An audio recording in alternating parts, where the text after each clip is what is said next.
fellow South American up, and he's going to be here.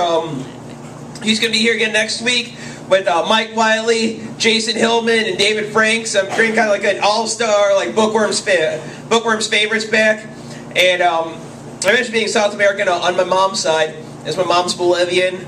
It's kind of fucks with your head getting raised by a Bolivian woman, because my mom was always real cynical, and I hated it. And she'd say, well, you know, that's just how we do it in Bolivia, because people aren't as trustworthy as they are here in the United States. And I'm not sure if I believe her, though.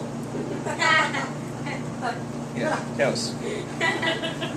Yeah. I guess I definitely don't believe her now. Cynics. No, hopefully you're not too cynical. Also I wanted to mention, a lot of times when we do the open mics, you take like a collection for like some kind of good cause or something, like someone with cancer, but Brandon's already in remission, so fuck him. And I will say, if you do have some extra money, please, by all means, don't forget, there's tip jars up there. These baristas work very hard.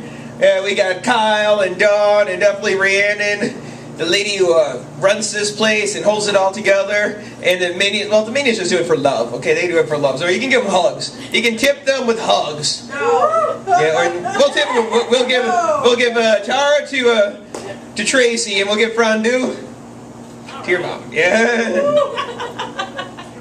I think that'll be fair. And for the rest of you guys, we got this next gentleman coming up. This next man. Oh, I totally mumbled that. Gentleman. Like I said, English is not my first language. This next gentleman coming up to the stage.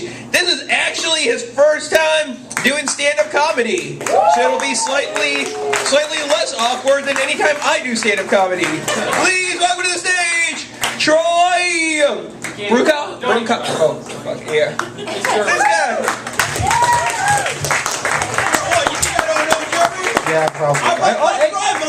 Well, hey, you're from the latter half of America, or, well, whatever you call it down there, I don't know.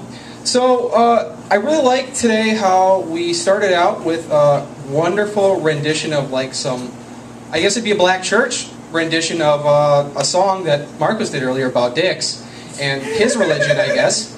And then we have Vicky's Cult of Pussy. So I'm kind of just sitting here thinking to myself, how hilarious would that be if there's like a Crusader type war where everybody's just running at each other with just these giant dick swords, and everybody on Vicky's side just has these giant pussy shields, and they're all just yelling just the craziest shit you can think of when you're running at people. But that was just me thinking to myself. So how many people in here eat ramen noodles on a more than daily basis? One person now? Fuck, I'm poor.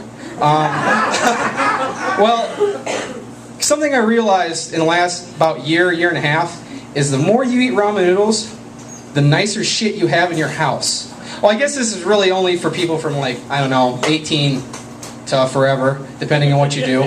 But, because when I lived out in Missouri, I was homeless for 6 months. It was a really bad time, but you start really realizing just how creative you can get with ramen noodles. I mean, it was to the point where I'd have them completely dry. I just start biting into them, and then your mouth starts bleeding because it just starts cutting, and just terrible. And it's just like having kind of the chicken waffle chips, only that much worse because there's no chicken in it, just blood, just blood. But, well, that's really all I got because I left all my shit at home. Thank you guys. Woo! That was my first time. So.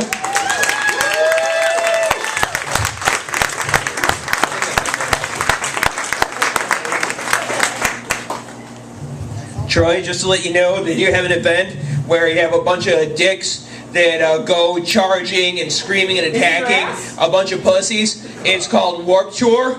And when that first mosh pit breaks out, while some emo band is playing, and let's just say, motherfucking assholes like me are the reason emos cut themselves. So.